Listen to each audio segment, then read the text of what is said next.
से कि इस बरादरी को इस टाइम संभालने की जरूरत है। एक झंडे के नीचे एक स्टेज पर आप लोगों ने इकट्ठा होना पड़ेगा, क्योंकि जब तक हम इकट्ठा नहीं होंगे कोई भी नेता, कोई भी बड़ा अधिकारी हमारी कोई भी वैल्यू नहीं समझेगा।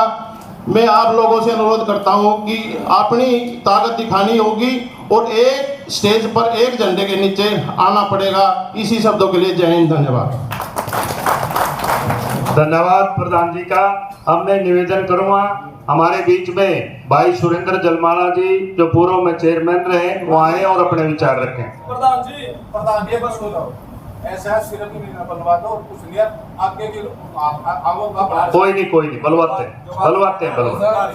बोल रहे अपने आप जो मन से जो कर रहा ठीक कर रहा है। कोई नहीं कम करेंगे बीच में। भाई हमारे बीच आए गुज्जर मसीहा, हमारे गुज्जर समाज के प्रधान, भारतीय प्रधान श्री अंतराम तंवर जी हमारे बीच आए, कुरुक्षेत्र से प्रधान, जितने यूपी से, हमारे पूरे जिला से गुज्जर समाज आया है। मैं आप सभी को नमस्कार करता हूं, आप सभी का धन्यवाद करता हूं कि आप लोग यहाँ आए। और मैं गुज्जर भवन का पदाधिकारी होने के नाते भी आप सभी का स्वागत करता हूं, धन्यवाद करता हूं। देखिए, धर्म सिंह जी इस हमारे जिला के बहुत ही मजबूत शख्सियत है। इतनी मजबूत शख्सियत उम्मीद पूरे समाज को उनसे थी। 2 बार विधायक रहे, बड़े मजबूती के साथ उन्होंने अपने समाज को आगे बढ़ाया। कानपुर में भी बहुत बड़ा कार्यक्रम किया उन्होंने, उनके कार्यक्रम से विधायक बन गए। तो इतने हमारे समाज के मजबूत विधायक रहे धर्म सिंह जी। पदाधिकारी द्वारा जो अधिकारी है उसके द्वारा उसके साथ हाथापाई करना, उसका कुर्ता पाड़ना, ये अशोभनीय है, ये सामाजिक न्याय के खिलाफ है। मैं इसका विरोध करता हूँ, उसकी निंदा करता हूँ। ऐसी शख्सियत का इस तरह से उसके साथ, ठीक है कानून अपना काम करता है, अपराध हो जाता है, किसी से भी हो जाता है, मगर कानून की तरह से काम करें, न कि इस तरह से।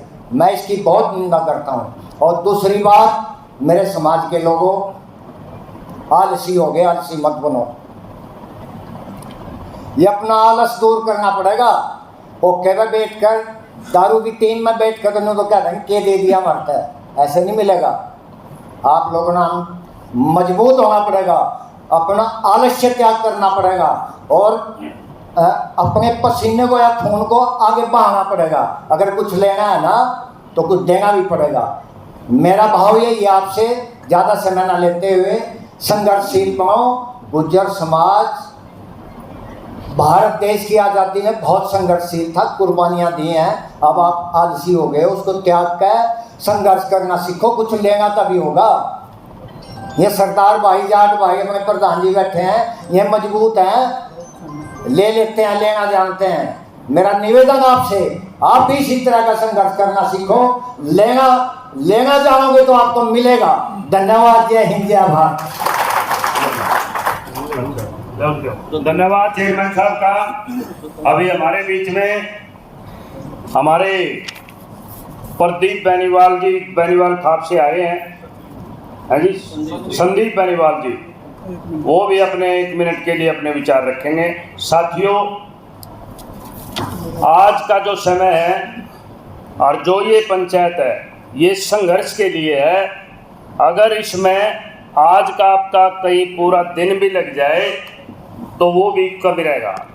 मेरी आपसे हाथ जोड़कर प्रार्थना है, आज आप संघर्ष के लिए, और सभी तो प्रधान जी बताएंगे आगे की रणनीति क्या होगी और उस पर भी हमने चलना है। फिर भी कहीं किसी प्रकार की असुविधा, जो खेद है, मैं सभा की तरफ से आपसे हाथ जोड़कर माफ़ी मांग लेता हूँ प्रधान जी को। यहाँ उपस्थित मेरे पिता तुल्य बुजुर्ग, नौजवान साथी एवं मातृशक्ति, इस सभा में आप सभी के यहाँ पहुँचने पर मैं आपको नमस्कार करता हूँ, आपका स्वागत करता हूँ। साथियों, आप सब की इतनी बड़ी उपस्थिति इस बात का प्रमाण है। हमारे बीच में राजनीतिक विचारधारा हो सकती है अलग, हमारे बीच में अन्य विचारधारा अलग हो सकती है, कुछ भी मतभेद हो सकते हैं, पर जब बात सम्मान की आएगी, हम एक दूसरे के साथ खड़े हैं।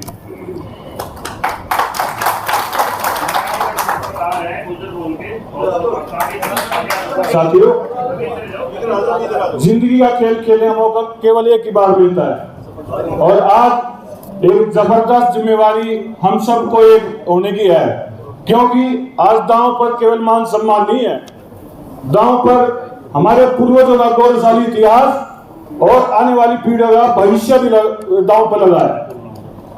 तो इसलिए और आप सबको देखते हुए, आपके हौसले को देखते हुए मैं दावे के साथ कह सकता हूं, हम विजय रेखा के बहुत नजदीक हैं और विजय रेखा वो पार भी करेंगे, क्योंकि हमारे बुजुर्गों का अनुभव हमारे साथ है, हमारे पढ़े लिखे युवाओं का जोश हमारे साथ है।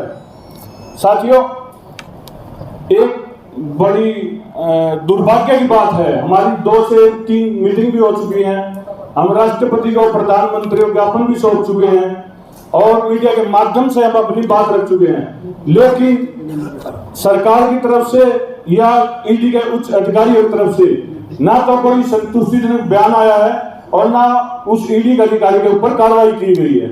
जिस प्रकार से उस अधिकारी ने कपड़े फाड़ने का काम किया, जिस प्रकार से उस अधिकारी ने चीरहरण करने का काम किया चरित्र को, और जिस प्रकार से उसने कानून को अपने हाथ में लिया, वो निंदनीय है, ऐसा नहीं है। मैं एक विनती आप सबके सामने और करना चाहूंगा, आप सबके माध्यम से और मीडिया के माध्यम से सरकार के आगे सरकार को चेताना भी चाहता हूं, जिस प्रकार से उस अधिकारी को बचाने के लिए इस पंचायत को अनदेखा किया जा रहा है, इसको हल्के में ना लें। हम चुप बैठने वाले नहीं हैं, क्योंकि कानून जिस प्रकार से उसने कानून को हाथ में लिया, उसको बचाया जा रहा है, कानून को दरकिनार किया जा रहा है, हम उसका जवाब जरूर देंगे। ताकत का जवाब ताकत से देंगे, गोली का जवाब गोली से देंगे।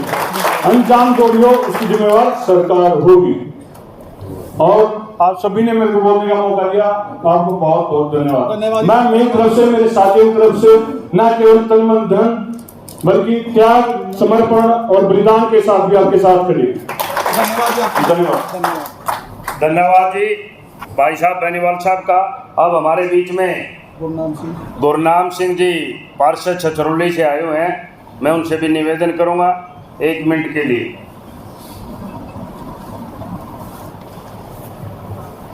आप सभी को नमस्कार। जैसे कि सभी ने बताया, भी ईडी के अधिकारी के खिलाफ कार्रवाई होनी चाहिए।